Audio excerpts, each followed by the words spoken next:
will be looking at Salla Sutta. Salla Sutta is a short sutta, relatively short one, where the Buddha explains that we should not cry or grieve when a beloved one passes away. So Salla means the dot, right? That's right. Yes. Hôm nay chúng ta sẽ đi qua bài kinh Salla Sutta, chính là bài kinh mũi tên. Và đây là một bài kinh tương đối ngắn. Trong bài kinh này, Đức Phật giải thích tại sao chúng ta không có nên khóc lóc khi mà một cái người thân yêu qua đời.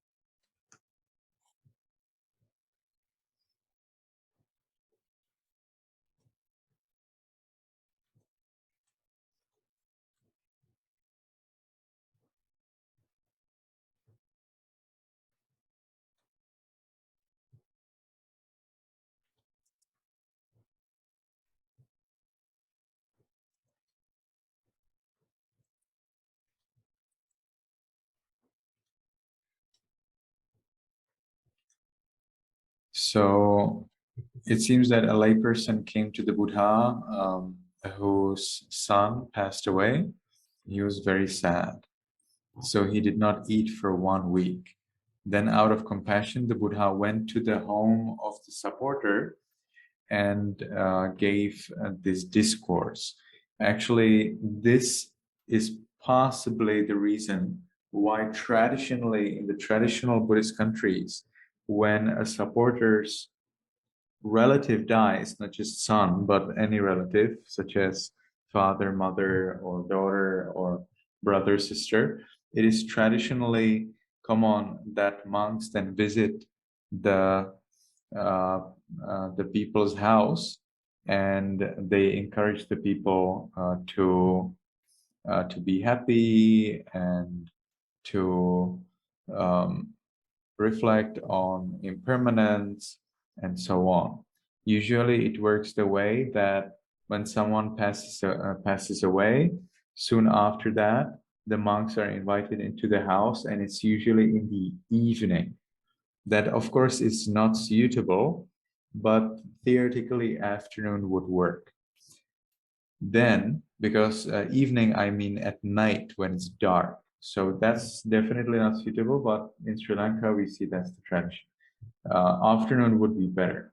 Then the people invite the monks for meal on another day. So monks come in the afternoon, so they don't get any meal. But the lay people invite the monks for a meal on another day, let's say 3 days later or 7 days later. And so the monks come again, but they come in the morning and they have a meal, they give a Dhamma talk, and there's also sharing merit. Trong bài kinh thì có một người thí chủ của Đức Phật là một người thí chủ cư sĩ, và con trai của người này thì qua đời, và người thí chủ này thì rất là đau buồn. Đức Phật với tâm từ bi đã đến nhà của vị thí chủ này và thuyết giảng bài kinh này. Sau đó thì đã trở thành một truyền thống tại các nước Phật giáo, khi mà một thí chủ có người thân, không nhất thiết phải là con trai, có thể là cha, mẹ, con gái hay là anh chị em mà qua đời, thì các nhà sư thường sẽ đến nhà để động viên thí chủ vui vẻ trở lại và quán chiếu về sự vô thường. Và khi mà có ai đó qua đời thì rất là sớm sau đó thì các vị sư sẽ được mời đến ra nhà gia chủ, thường là vào buổi tối, nhưng mà buổi tối thì ý của tôi ở đây là ban đêm thì là không thích hợp, và nên là mời vào buổi chiều. Và do các vị sư đã đến vào buổi chiều cho nên họ không thể ăn thọ trai trong ngày hôm đó được nữa, và gia chủ sẽ mời những nhà sư là một ngày khác sẽ tới để thọ trai, thường là 3 hoặc là 7 ngày hôm sau. Và Sau đó thì vào ngày hôm đó, các nhà sư sẽ đến vào buổi sáng, thọ trai và thuyết pháp rồi chia phước.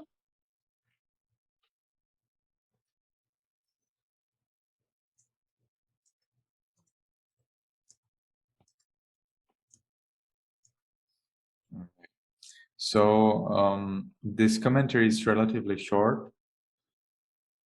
So I'm quite confident we can do it all today. So first, it is not possible to know with certainty, I have just this much time or that much time to live, or even by the limit of lifespan for a particular realm. So the commentary says that the lifespan of beings in the heavens is fixed. The lifespan of people, of humans, is not fixed. But actually, I would argue that even the lifespan in heaven is not fixed, because we know from quite a few stories in our scriptures that actually deities sometimes, because their kamma for the heaven is exhausted very soon, they actually pass away much earlier than the expected lifespan. Và bản chú giải của bài kinh này thì tương đối là ngắn, nên tôi khá tự tin rằng chúng ta có thể đi hết trong ngày hôm nay. Ở đây có nói rằng không thể nào mà biết chắc chắn được rằng tôi còn từng này hoặc là từng kia thời gian nữa để sống, và không thể nào mà biết trước được.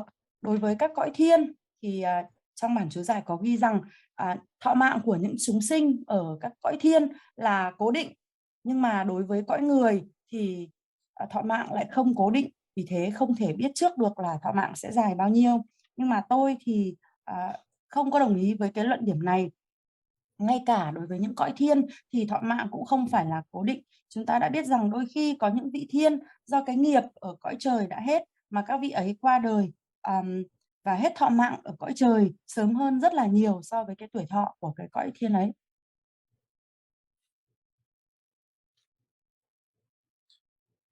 Life is dependent on breathing in and out, on the primary elements, on edible food, on warmth, and on consciousness. Kamma, citta, āhāra would be probably better, because they are already the given list of conditions for life. So kamma, based on your actions done in the past, citta, based on your mind, utu is the weather, āhāra is the food. You basically have them here, except that you have their primary elements. Well, primary elements will always be there. So, and breathing is based on kamma. So we could, well, it's unnecessarily complicated list. So kamma, citta, utu, āhāra is better because this is a list that's officially used to understand conditions for life.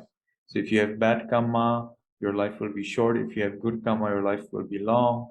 If you have bad kamma, your life will be difficult with diseases and troubles. If you have good kamma, your life will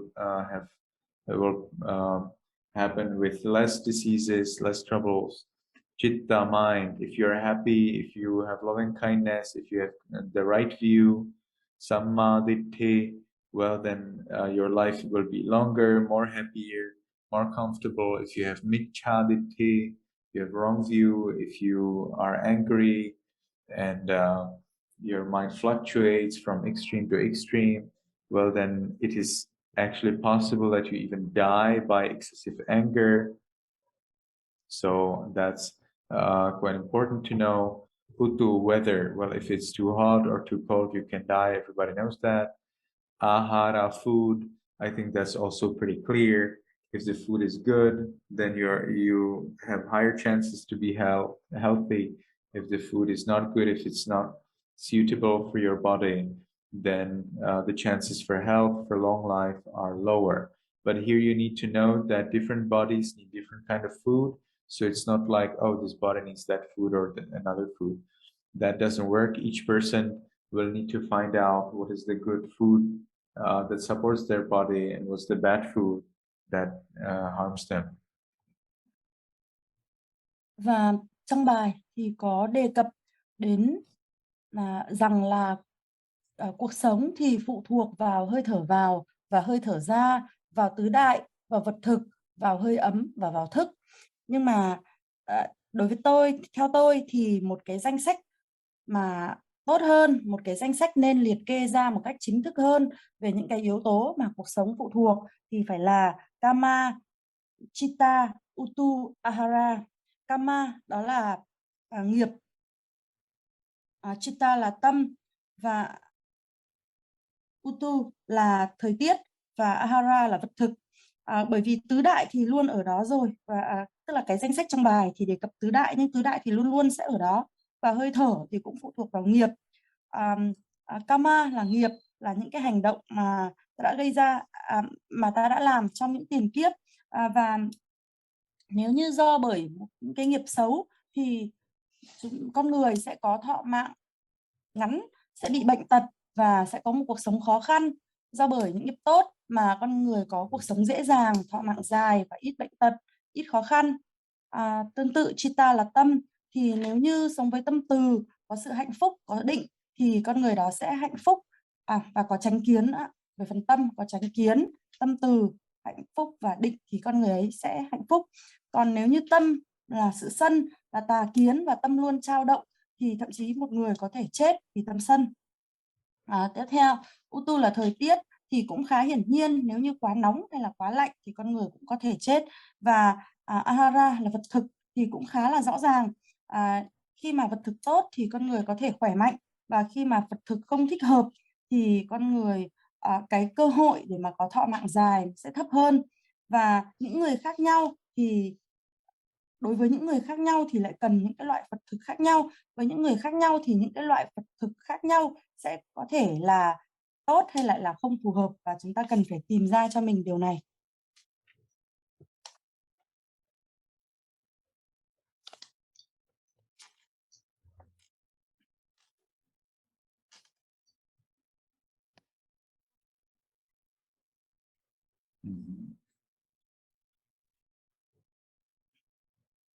So now the commentaries, they provide some kind of medical theories that were apparently known in the Buddha's time. So first, if the body is stiff as a block of wood, they say that this is the disturbance in the earth element.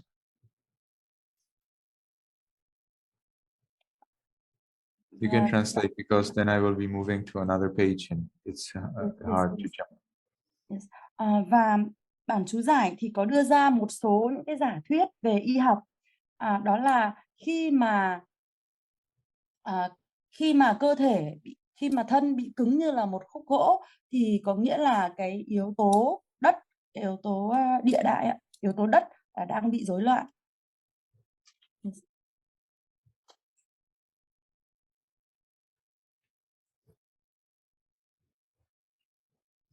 So if the pus, flesh, and blood, if they ooze out, if they trickle out of the body, then that would be disturbance in the water element. If the body, this is all about death, not just, this is not about illness. We're here talking about death, kinds of death. So if the body dies by fever, then that's the disturbance of the fire element.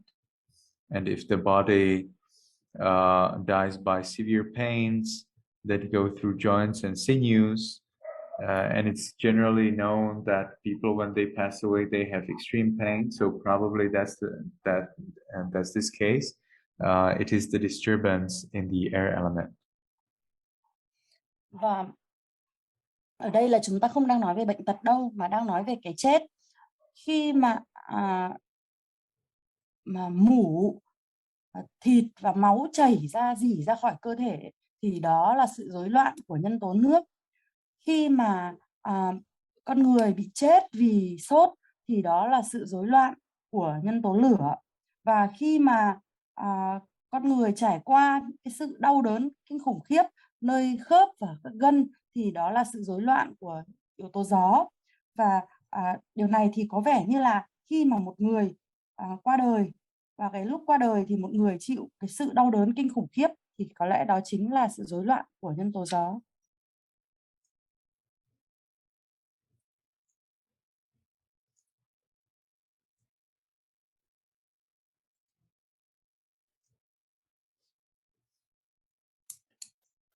All right. So you see, here it's written when the elements of the body are disturbed this way, that's death. Ở đây cũng ghi rõ là khi mà các yếu tố của cơ thể bị rối loạn thì một người sẽ chết. Compared to the life of the gods, human life is like dewdrops on blades of grass, or because it does not endure beyond a mind moment. So that's when the Buddha said that the life is short. Now, the life of devas, however, is extremely short in comparison to the life of Brahmas. So that would be one thing. So you could either compare the human life to the life of other living beings to understand that it's very short, or as a totally different interpretation of this word "and short," the life is short because it is just one mind moment. Look at this. Life and individuality, pleasure and pain in their entirety, even they do not live for 2 consecutive mind moments. In other words, every moment there is totally a new mentality, and when that moment ceases, that mentality is gone and you can never recover it. Then arises a new one, and that also is gone and you can never recover it. So our experience is made up of these moments that arise and pass, and they can never be recovered. They're totally gone. So the problem here is that even though we think we live 80 years or 50 years or 120 years, in fact, actually we don't live that time. We live only one moment. Every new moment, we are totally new. The body is new every, I think, 17 moments of mind. So even the body is new. Within 5 years, all of the body is entirely new, even in the conceptual level. Even on the cellular level, all of the body is actually totally new, say the scientists, even your skeleton. There are actually tiny little bacteria that eat up your bones, and thanks to that, the bones renew themselves. And that's why your bones actually renew just like your skin or muscles and so on. So within 5 years, all of the body is totally different. Then this is what's meant. So life is not short only in comparison to gods or Brahmas, but it's also short in the ultimate sense, because every moment we are totally new. And this newness is not conditioned by us. It is conditioned by seeing, hearing, smelling, tasting, touching, and thinking. It's these 6 consciousnesses that dictate the change. They dictate your knowledge, they dictate your intentions.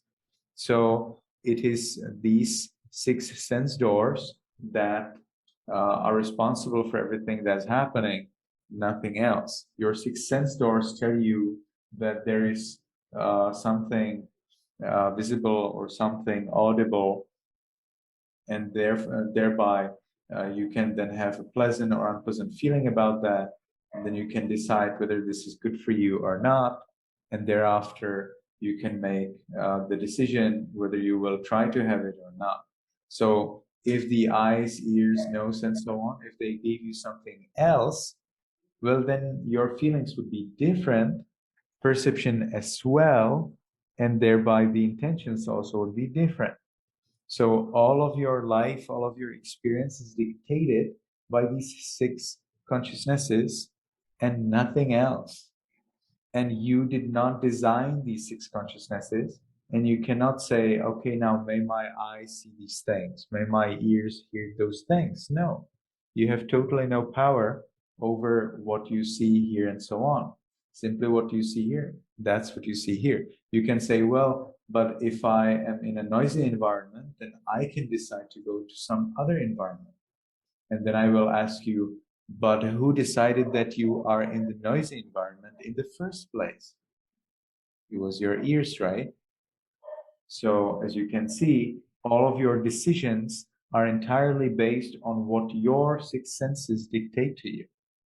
So we are all slaves of these in all of these new, very short, moment-long lives.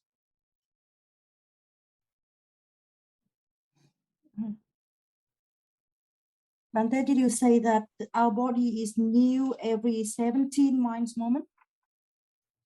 Yes, in the ultimate sense, every 17 mind moment, there is new matter arising. But in the rather conceptual sense, let's say on the cellular level, all of the body is new within 5 years. So some things, of course, renew more often. Some things renew a little slower. But all of the body within 5 years is totally new. So I like to say that when somebody becomes a monk for 5 years or more, then the monk is entirely the lay people's, because the body is made up of the food that the monk was given by the lay people, right? So after those 5 years, the monk is entirely made up of the lay people's donations. So it's no more the monk's body, it's not what he brought from his lay life. So now I can become a layperson because I just want to be a layperson. This is my body. I can do whatever I want, right? Actually, if we take it from this, let's say, a little extremist point of view, of course, in fact, the body of the monk after 5 years of monkhood is no more the monk's. It is of the lay people's. So when the lay people wish that he is still a monk, he should continue being a monk. Yes.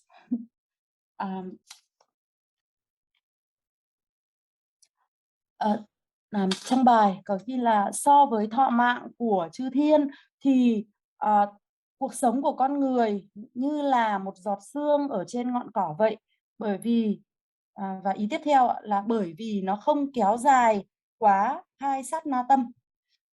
Thì ở đây có 2 ý. Thứ nhất là so với cuộc sống của chư thiên, so với thọ mạng của chư thiên thì cuộc sống của con người như là giọt sương trên ngọn cỏ. Thế nhưng mà nếu như mà so thọ mạng của chư thiên với thọ mạng của chư Phạm Thiên thì thọ mạng của chư thiên cũng ngắn hơn thọ mạng của chư Phạm Thiên rất nhiều.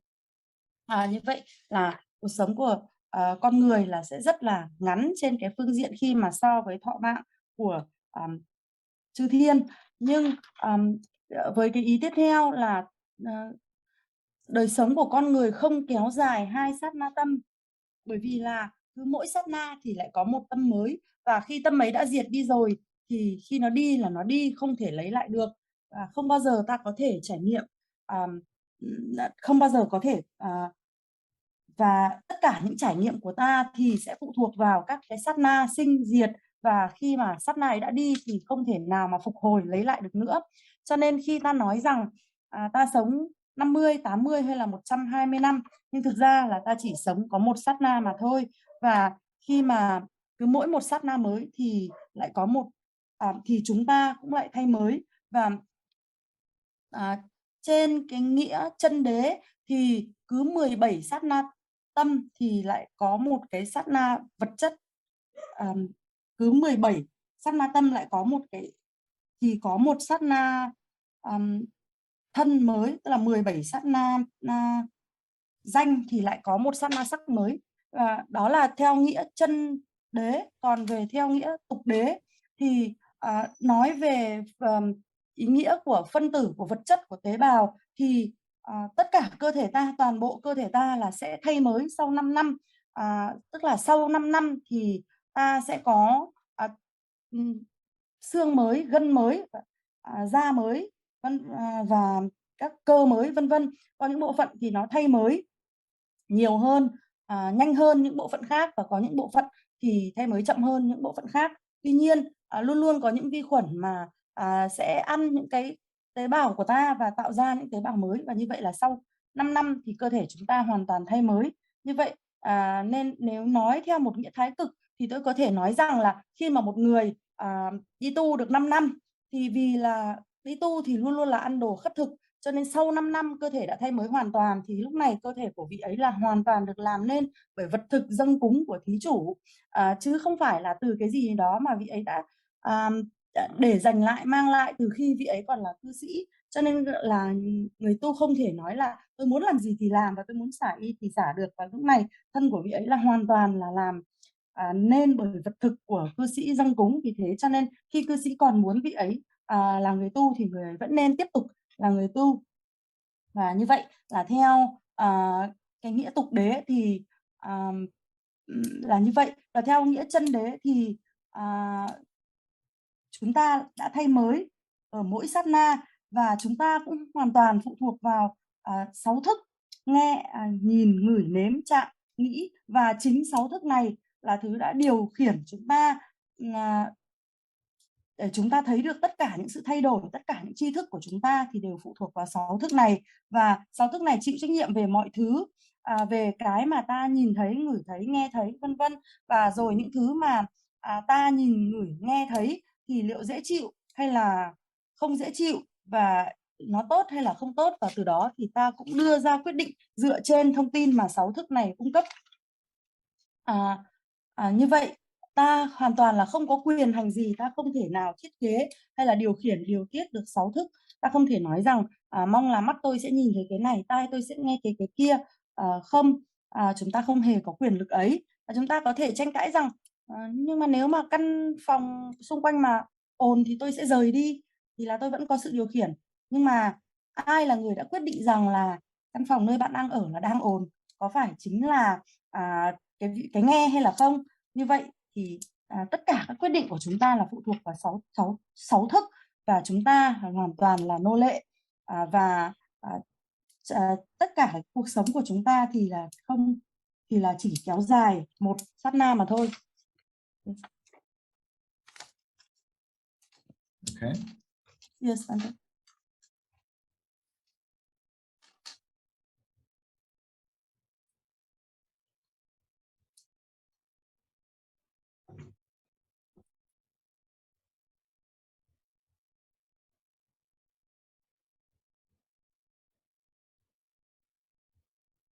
So now we are going to learn something about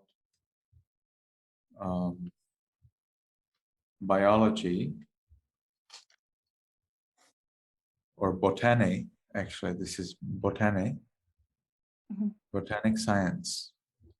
From time to time, from the time of sunrise, when a tree is being warmed by the heat of the sun, the soil nutrients and moisture proceed from the leaves. I can hear myself. I think I still can hear myself. Okay, now that's good. From the leaves to the branches, from the branches to the trunk, from the trunk to the roots. And thus in sequence, from the roots, they enter the earth. All right, so the warmth goes from the leaves all the way to the earth. Then, from the time of sunset, the warmth, the moisture, the nutrients, they go the other way, from the earth to the roots, from the roots to the trunk, and therefore gradually to the leaves and sprouts. So from the sunrise until sunset, it goes from leaves to the earth.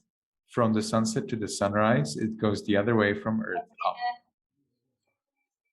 Thus ascending, when the fruits are ripe, they do not enter the stalk.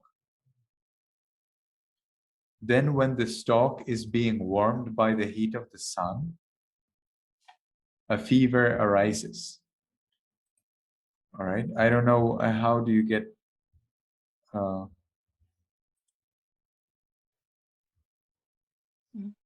So probably that's related to the soil nutrients and moisture. So the soil nutrients and moisture, when it is ascending, when it is going up to the fruits and ripe, they do not enter the stalk.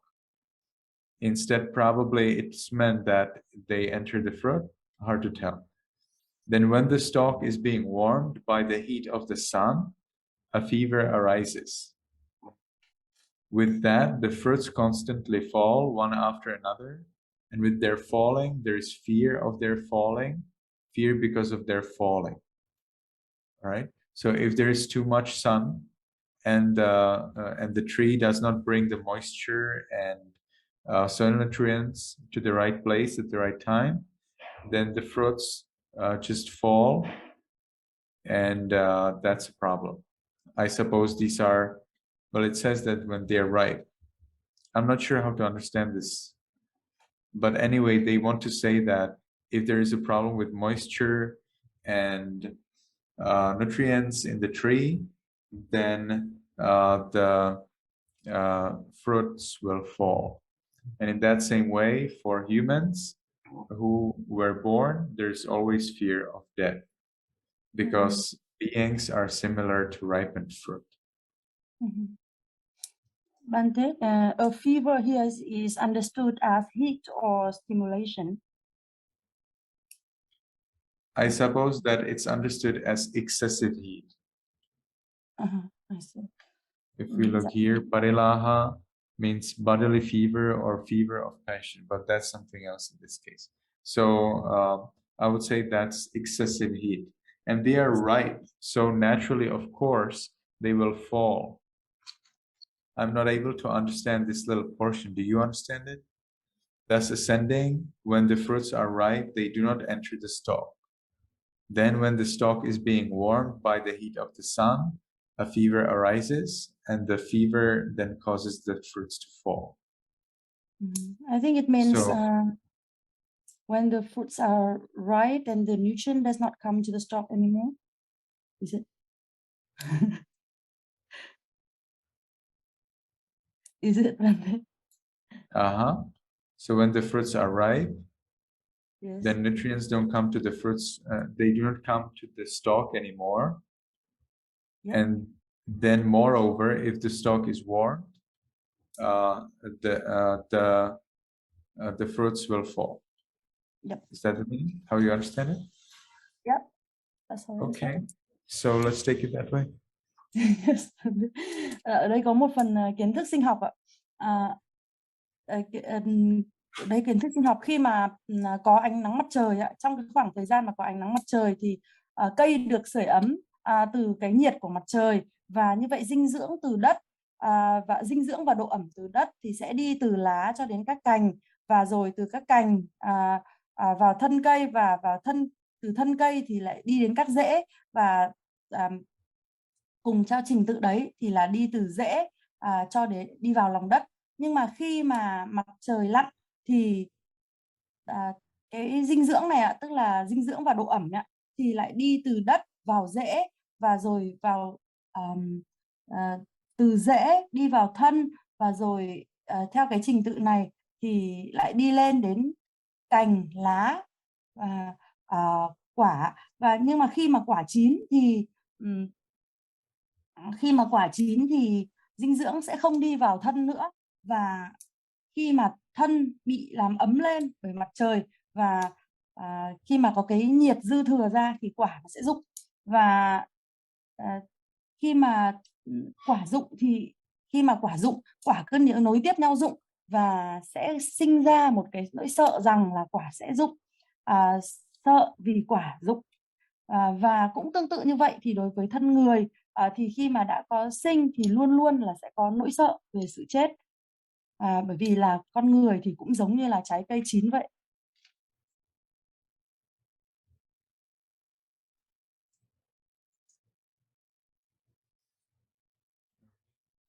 Then, so it is not by weeping or sorrowing that one attains peace of the mind, And this is actually the last thing. So it is not by weeping or sorrowing that one attains peace of mind. Rather, as one weeps and sorrows, one's suffering arises still more, and one's body is harmed by turning pallid and so forth. You know, pallid means becoming white, getting pale. Pale. Yes, pale. And then the departed are not thereby sustained. So by crying, you're not supporting those who passed away. The dead are not maintained by that lamentation. It is not helpful to them. Therefore, lamentation is useless. Instead, it is better if you consider the fact that you also will die and that you don't know when you may die, and therefore you need to cherish every remaining moment in order that, or in the way that you practice Dhamma and develop yourself on the path towards enlightenment. Yes. May you be happy, may you be healthy, and may you soon attain the eternal bliss of Nibbana.